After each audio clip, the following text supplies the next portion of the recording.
നീണ്ട 10 നാൾ കേരളം ഒന്നാകെ പ്രാർത്ഥിച്ചു അർജുന്റെ തിരിച്ചുവരവിനായി.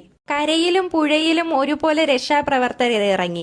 ജീവൻ പണയം വെച്ച് കടുത്ത വെല്ലുവിളികളെയും കാലാവസ്ഥയും വകവയ്ക്കാതെ ലോറിയും അതിലകപ്പെട്ട മനുഷ്യനും വേണ്ടി രാപ്പകലില്ലാതെ തിരച്ചിൽ നടത്തി. മകന്റെ തിരിച്ചുവരവിനായി മാതാപിതാക്കളും ഭർത്താവിന്റെ തിരിച്ചുവരവിനായി ഭാര്യയും ഒന്നുമറിയാതെ അർജുന്റെ കുഞ്ഞു പിതാവിന്റെ വരവും കാത്തിരിക്കുന്നു. തിരൂരിൽ നടന്ന ഈ അപകടം എത്ര കാലം കഴിഞ്ഞാലും മലയാളികളുടെ മനസ്സിൽ നിന്നുമായില്ല. ഗംഗാവലി പുഴയിൽ വൻതോതിൽ അടിയൊഴുക്കുള്ളതിനാൽ രക്ഷാപ്രവർത്തനം വൈകുന്നു. അർജുനന്റെ ലോറി കണ്ടെത്തിയെന്ന് പറയപ്പെടുന്നു. എങ്കിലും അർജുൻ അതിനുള്ളിൽ ഉണ്ടോ എന്ന് സ്ഥിരീകരിച്ചിട്ടില്ല. ഇതുവരെ ലോറി പുറത്തെടുക്കാനോ അവരെ കൊണ്ട് സാധിച്ചിട്ടില്ല. ഇന്നലെ മുതൽ രക്ഷാപ്രവർത്തകർ അവകാശം പറയുന്നു അർജുനന്റെ അടുത്ത് എത്താൻ ഇനി നിമിഷങ്ങൾ മാത്രമാണത്രേ. അതിശക്തമായ മഴയിൽ ലോറി ഒലിച്ച് പുഴയിൽ എത്തിയിട്ടുണ്ടാകുമെന്നായിരുന്നു തുടക്കം മുതൽ അധികൃതർ പറഞ്ഞിരുന്നത്.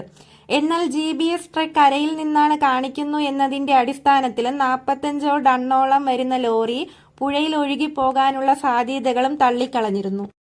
നിലവിൽ പുഴയിൽ നിന്നാണ് ലോറി കണ്ടെത്തിയിരിക്കുന്നത്. 20 മീറ്റർ അകലെയായി 15 മീറ്റർ താഴ്ചയിലാണ് ലോറിയുടെ സാന്നിധ്യം സ്വീകരിച്ചിരിക്കുന്നത്. രാവിലെ മുതൽ ശുഭപ്രതീക്ഷകളോടെയായിരുന്നു രക്ഷാപ്രവർത്തകർ ഇറങ്ങിയത്. സിഗ്നൽ ലഭിച്ചിടങ്ങളിൽ കേന്ദ്രീകരിച്ച് മണ്ണ് മാന്തിയിരുന്നു. കരയിൽ തിരച്ചിൽ സമാനമായി തന്നെ നേവിയുടെ സംഘം പുഴയിൽ അത്യാധുനിക സംവിധാനങ്ങളടക്കം ഉപയോഗിച്ച് തിരച്ചിൽ നടത്തുകയും ചെയ്തു. ലോറിയുടെ കേബിനിന്റെ ഉള്ളിൽ ജലമോ മണ്ണോ കയറിയിട്ടുണ്ടോ എന്ന സംശയമാണ്. ദൗത്യത്തിന്റെ 10ാം ദിവസവും ചങ്കിടുപ്പോടെ നാട്. പുഴയിൽ നല്ല കുത്തൊഴുക്കുള്ളതിനാൽ രക്ഷാപ്രവർത്തനം ദുസ്സഹനമാണ്. അങ്ങനെ 10ാം ദിവസത്തെ തിരച്ചിലും കഴിയാറായി. അർജുനായി സംയുക്ത തിരച്ചിലാണ് നടക്കുന്നത്. കുത്തൊഴുകിനെ വകവയ്ക്കാതെയാണ് സ്കൂബ ഡൈവിംഗ് ടീം പുഴയിലേക്ക് ഇറങ്ങിയത്. അപകട സ്ഥലത്ത് നിന്നും കടലിലേക്കുള്ള ദൂരം 42 കിലോമീറ്റർ ആണത്രേ. അസ്തമിച്ചത് പ്രതീക്ഷയുടെ മറ്റൊരു പകൽ. കാലാവസ്ഥ പ്രതികൂലം, രക്ഷാപ്രവർത്തനം പ്രതിസന്ധിയിൽ. ലോറി പുറത്തെടുക്കാനുള്ള ശ്രമം ആരംഭിച്ചെങ്കിലും നടക്കുന്നില്ല. ഇതിനെല്ലാം കാരണം ഗംഗാവലി പുഴയുടെ അടിയൊഴുക്കാണ്. അർജുനൻ ഇരിക്കുന്ന ക്യാബ് എയർ കണ്ടീഷൻ ചെയ്ത ക്യാബിനാണ്. മണ്ണ് കയറിയിരിക്കാൻ സാധ്യതയില്ല എന്ന് രക്ഷാപ്രവർത്തകർ പറയുന്നു.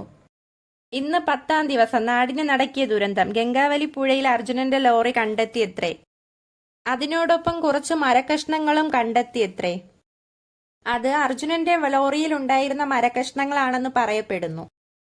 എന്ത് തെളിവിന്റെ അടിസ്ഥാനത്തിലാണ് അർജുനന്റെ വണ്ടിയിൽ ഉണ്ടായിരുന്ന മരക്കഷ്ണങ്ങളായി അവരത് സ്ഥിരീകരിച്ചത്? കണ്ടുകിട്ടിയ മരക്കഷ്ണങ്ങൾ അക്കേഷ്യ മരങ്ങളുടെ കഷ്ണങ്ങളാണ് അർജുനന്റെ വണ്ടിയിൽ ഉണ്ടായിരുന്നത് എന്ന് പറയുന്നു. ഇതിന്റെ അടിസ്ഥാനത്തിൽ അത് അർജുനന്റെ ലോറിയിൽ ഉണ്ടായിരുന്നതാണെന്ന് ഉറപ്പിക്കാൻ കഴിയുമോ? പുഴയുടെ അടിയിൽ നിന്നും വണ്ടി കണ്ടെത്തി. എന്നാൽ അതിനുള്ളിൽ അർജുൻ ഉണ്ടോ ഇല്ലേ എന്ന് കണ്ടെത്താനായിട്ടില്ല. രക്ഷാപ്രവർത്തനത്തിന്റെ ടെക്നോളജികൾ ഉപയോഗിച്ച് പരിശോധിച്ചപ്പോൾ മനുഷ്യാംശം അതിനുള്ളിൽ ഇല്ല എന്ന് അവർ പറയുന്നു. അങ്ങനെയാണെങ്കിൽ അർജുൻ എവിടെ? 3 ദിവസത്തിനു ശേഷം അർജുനന്റെ ഫോണ് റിങ് ചെയ്തിരുന്നത് ഒരു ആശ്വാസ നിമിഷമായിരുന്നു. അപകടശേഷം പ്രവർത്തനരഹിതമായ അർജുനന്റെ ഫോണ് വെള്ളിയാഴ്ചയോടെയാണ് റിങ് ചെയ്തത്. ശുഭപ്രതീക്ഷകൾ നൽകിയ നിമിഷം. നാവികസേനയും എത്തിയതോടെ പുഴയിലെ തിരച്ചിൽ ശക്തമായി.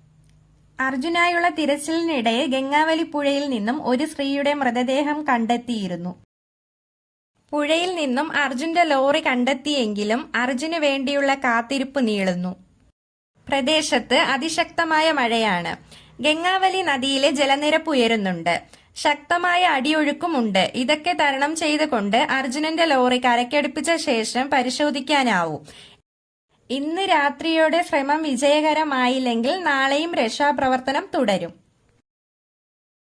പ്രതീക്ഷയോടെ അർജുനായുള്ള വരവും കാത്ത് കേരളം കാത്തിരിക്കുന്നു.